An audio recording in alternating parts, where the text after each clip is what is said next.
In 1990, Japanese companies produced roughly half of the world's semiconductors. Today, that share is closer to 10%. Once a dominant force in memory chips and silicon, Japan saw its lead slip away in the 1990s and 2000s amid US trade pressure and the rise of Taiwanese and Korean foundries. Now, Japan is mounting an ambitious comeback, not by outbuilding TSMC or Samsung in fabs, but by quietly buying back the upstream elements every chipmaker needs. The strategy? Use government-backed cash and industry partnerships to secure the materials, wafers, tools, packaging, and IP that form the backbone of the semiconductor supply chain. It's a bold industrial policy play, blending economic security with tech ambition.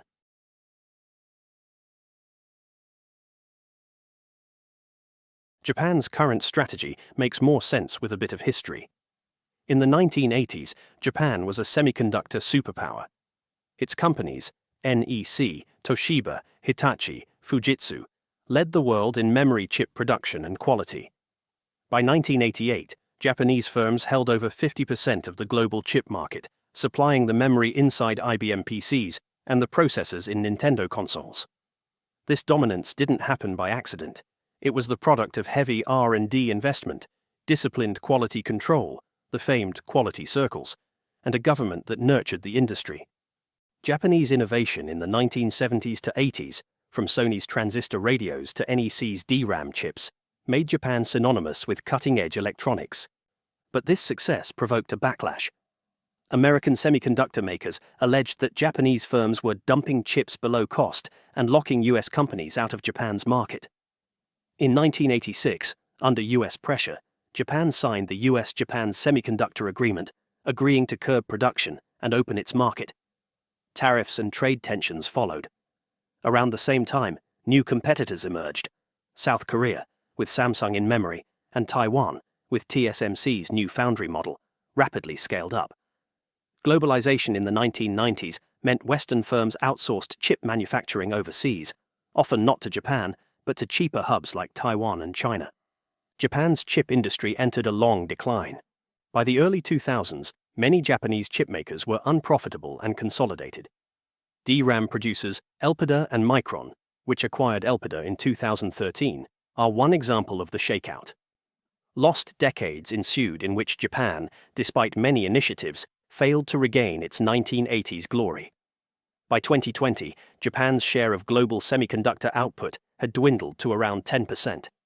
The country had largely missed the smartphone SoC boom and the foundry revolution led by TSMC. Yet, Japan retained critical upstream niches.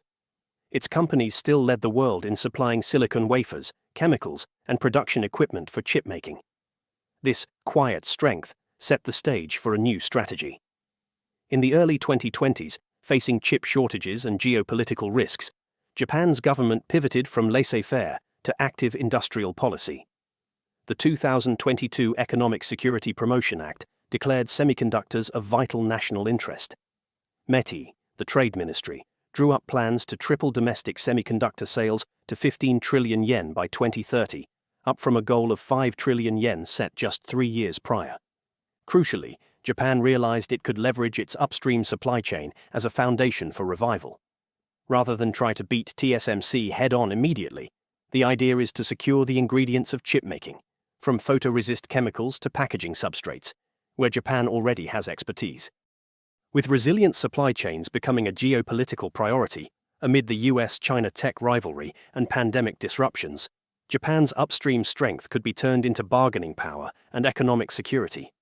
The government began pouring money into subsidies and joint ventures, inviting TSMC to build a fab in Kumamoto, with 476 billion yen support, funding Rapidus, a new domestic logic chip venture, with an initial 330 billion yen, and backing memory maker Kioxia with 92.9 billion yen. Most dramatically, Japan empowered a state-backed fund to acquire key companies outright. This marked a departure from past policy.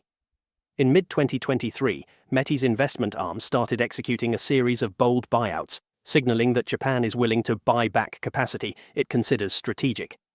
As we'll see, the acquisitions targeted upstream segments, materials and packaging, that don't grab headlines like a 3-nanometer fab, but are nonetheless essential to every chip made in Taiwan, Korea, or the US.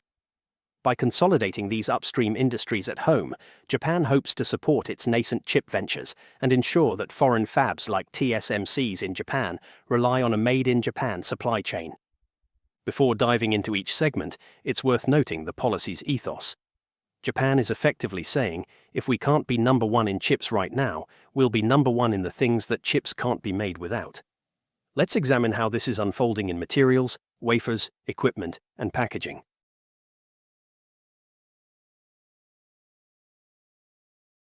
One of the first and most telling moves in Japan's strategy was the buyout of JSR Corporation, a global leader in semiconductor photoresists. In June 2023, the government-backed Japan Investment Corp, JIC, agreed to take JSR private in a deal worth 909 billion yen, about $6.4 billion. JSR is no ordinary chemical company. It supplies photoresists, the light-sensitive polymers used in lithography to etch circuit patterns on silicon wafers. High-performance resists are critical, especially for advanced processes like EUV, extreme ultraviolet, lithography. In fact, Japanese firms dominate this niche. JSR alone held approximately 39% of the global RF photoresist market, and rival Shin-Etsu Chemical another approximately 37%. Together, Japanese suppliers have a near duopoly in cutting-edge resists, a technology where Japan has a monopoly, with China and others yet to develop this technology, as one industry analyst noted. The JSR acquisition underscores Japan's intent to prevent critical tech from slipping away. JSR was a healthy, profitable company, not a failing one. Its sales jumped 20% to 409 billion yen in the year to March 2023. Normally, governments intervene to save struggling firms, but here the motive was strategic consolidation. JSR's CEO even remarked that Japanese materials firms were spending R&D resources redundantly, and that efficiency gains from sector consolidation would be significant.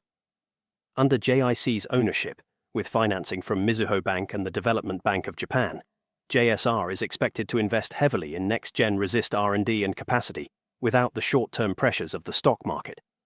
The plan is to relist the company in 5 to 7 years, hopefully stronger and more advanced. The significance of photoresists in the chip supply chain cannot be overstated. Top chipmakers like TSMC, Samsung, and Intel all depend on a stable supply of high-quality resists for their most advanced lithography processes. By consolidating JSR, Japan both safeguards a domestic capability and gains a measure of leverage.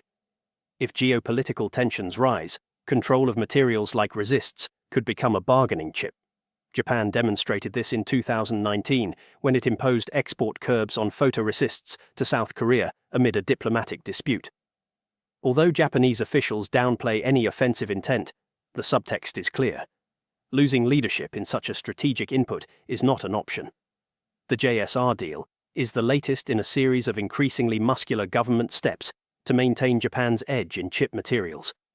Beyond JSR, Japan has other crown jewels in materials. Tokyo Oka Kogyo, TOK, another resist maker, has been expanding its share in EUV resists with big clients in South Korea and Taiwan. Shin-Etsu Chemical, a diversified chemical giant, produces everything from silicon wafers, more on those next, to immersion lithography fluids and epoxy molding compounds. Sumitomo Chemical and Fujifilm also supply photoresists and ancillaries globally. In sum, Japan Incorporated controls many of the chemicals and substrates that chip fabs consume in large volume. The new strategy encourages these players to coordinate rather than cut each other down with competition. For example, JSR's buyout boosted stock prices of peers like Tokyo Oka and Shin-Etsu on expectations of further consolidation moves. It's worth noting that JSR itself started life as a government-backed entity in 1957. It was Japan's synthetic rubber company. In a way, taking it private under a state-guided fund is back to the roots, but with a 21st century purpose. Japan's trade ministry officials indicated JSR's management felt a sense of crisis, that without big investment in advanced materials, they would lose to overseas rivals. JIC's chief explained that JSR's thinking aligned perfectly with the fund's mission to promote industry consolidation. In the semiconductor chemical realm, that consolidation is now happening under the auspices of METI and JIC. In practical terms, how might this play out?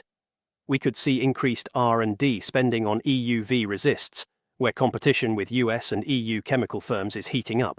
ASML's EUV tools need new resist chemistries. Japan could also ensure priority supply of these materials to domestic fabs like Rapidus, or to friendly partners, e.g. TSMC's Japan fab, especially if global shortages occur. And by having a strong home base, Japanese materials firms can better withstand external shocks, whether a demand slump or export restrictions. Essentially, Japan wants to turn its materials monopoly into a lasting strategic advantage.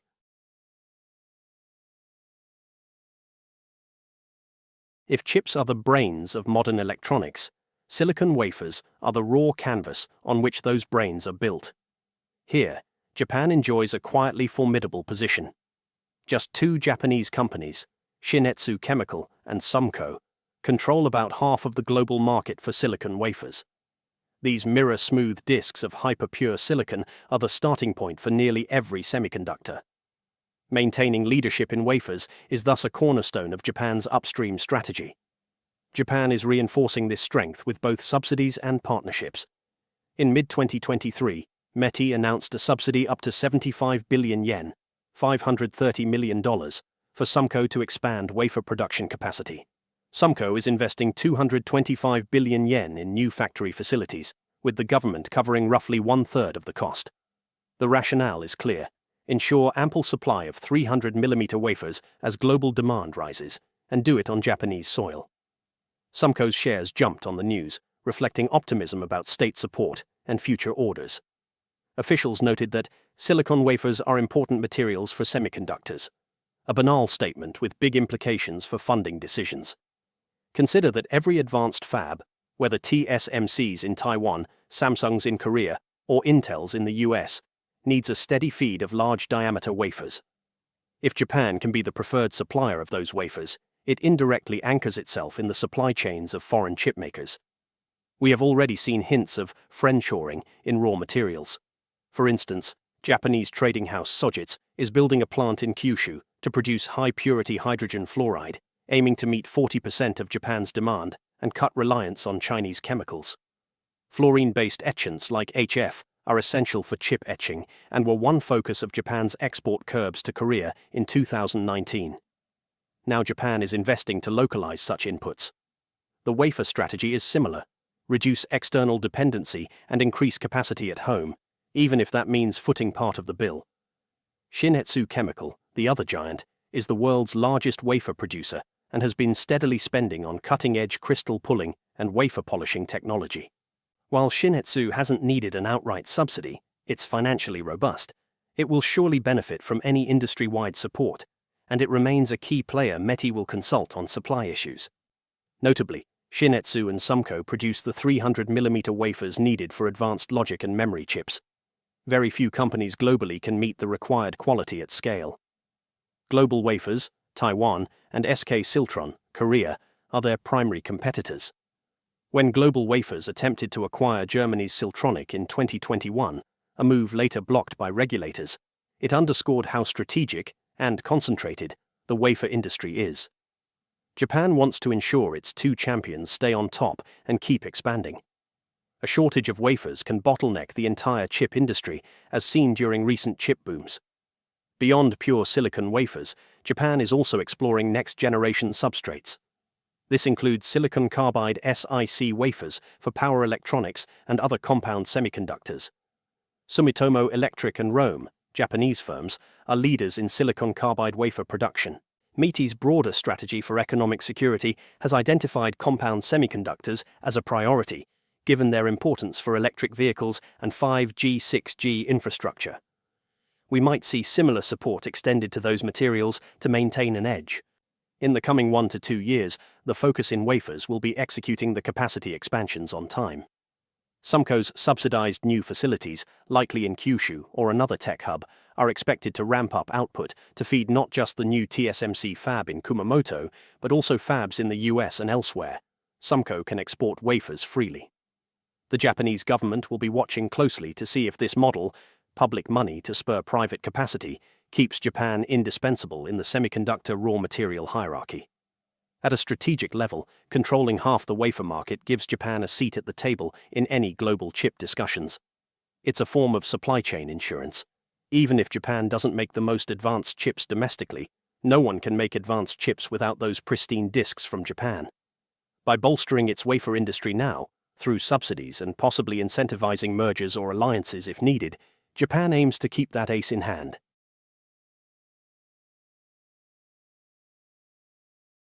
When it comes to the high-tech equipment that makes chips, Japan has long been a powerhouse. Companies like Tokyo Electron, TEL, Nikon, Canon, Advantest, Screen Holdings, and Lasertech form an integral part of the global semiconductor fab toolkit. Japan's renewed strategy in this area is less about acquisitions, since many key firms are already Japanese, and more about supporting these niche champions to ensure they remain ahead. In some cases, it involves targeted M&A or partnerships to fill gaps. A standout example is Lasertech, a once little-known Yokohama-based firm that now has a near monopoly on a critical tool: EUV mask defect inspection systems. EUV lithography, championed by ASML, is used for manufacturing the most advanced chips, 5 nanometers, 3 nanometers, and beyond. And one of its biggest challenges is checking the photomasks, the stencils that pattern chips, for tiny defects. Lasertech seized this niche early, developing the world's first commercially viable actinic, EUV light-based, mask inspection tool. By 2023, if a chipmaker like TSMC or Intel wanted to inspect an EUV mask, Lasertech was essentially the only game in town. This exclusive know-how sent Lasertech's business soaring. In the first half of 2024, Lasertech's semiconductor-related sales jumped 27% year-on-year to 103 billion yen, and by late 2025, its market capitalization was around $17 billion, remarkable for a company with a few thousand employees. Lasertech's success has been such that it received Intel's Epic Supplier Award in 2025 for its EUV technology, and a TSMC Excellent Performance Award in 2023. In short, a Japanese firm became the linchpin of a process at the cutting edge of chip fabrication. Japan's strategy here is to ensure companies like Lasertech can keep innovating and expanding capacity. While not directly state-owned or acquired, Lasertech undoubtedly benefited from Japan's export control alignment that limits competitors. China, for instance, cannot easily acquire EUV mask tools due to Japan's participation in export restrictions. The government also indirectly supports such firms through R&D consortia and by nurturing talent from universities in optics and metrology. The outcome is that ASML's EUV scanners, a Dutch product, rely on a Japanese inspection tool to be fully useful. It's a symbiotic dependency that gives Japan influence in the ecosystem. Another key player is Advantest, the world's leading manufacturer of automated test equipment, ATE, for chips. Before chips leave the fab, and often at multiple steps in between, they must be tested for functionality and performance.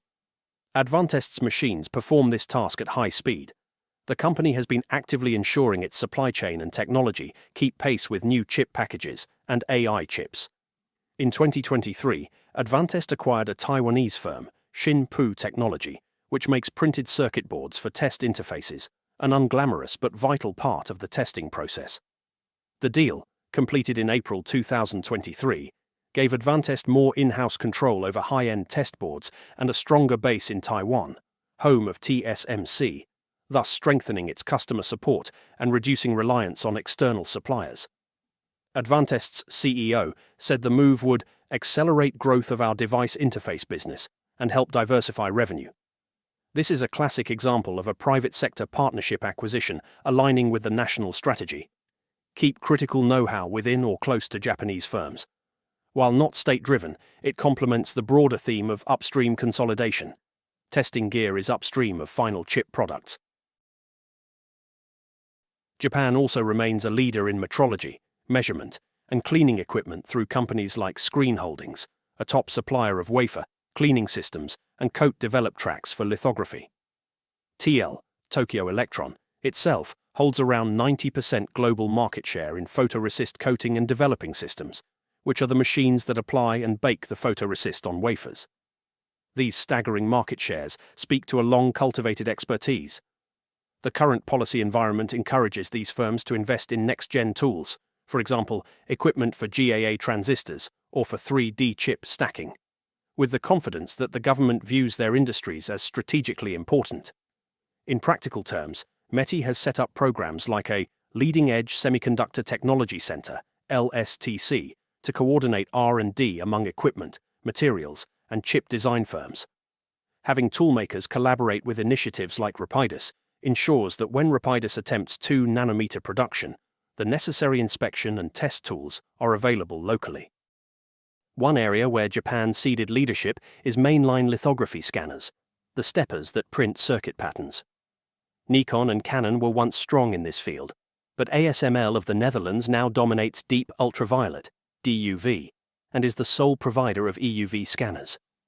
Japan's strategy doesn't overtly try to re-enter the high-end scanner market, which would be extremely costly and time-consuming. But instead, it focuses on complementary tools around lithography, like the resist chemicals, addressed earlier, the coater developer equipment, TELS Forte, and mask inspection, LaserTech. By controlling these complementary pieces, Japan stays indispensable to ASML and the fabs using ASML machines. For instance, ASML's EUV tools need special mask blanks, substrates on which circuit patterns are etched, and Japanese company Hoya supplies the majority of those globally. While not explicitly in our upstream list, mask blanks are another example of Japan's grasp on a tiny but crucial link in the chain. Japan's export curbs on such items to China in 2023, as part of the US-Dutch-Japan agreement, show that these tools and materials can be wielded for strategic ends.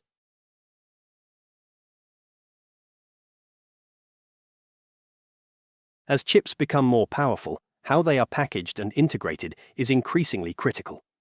Advanced packaging, which includes technologies like chiplet integration, 2.5D interposers, fan-out wafers, and more, is often called the last mile of semiconductor manufacturing.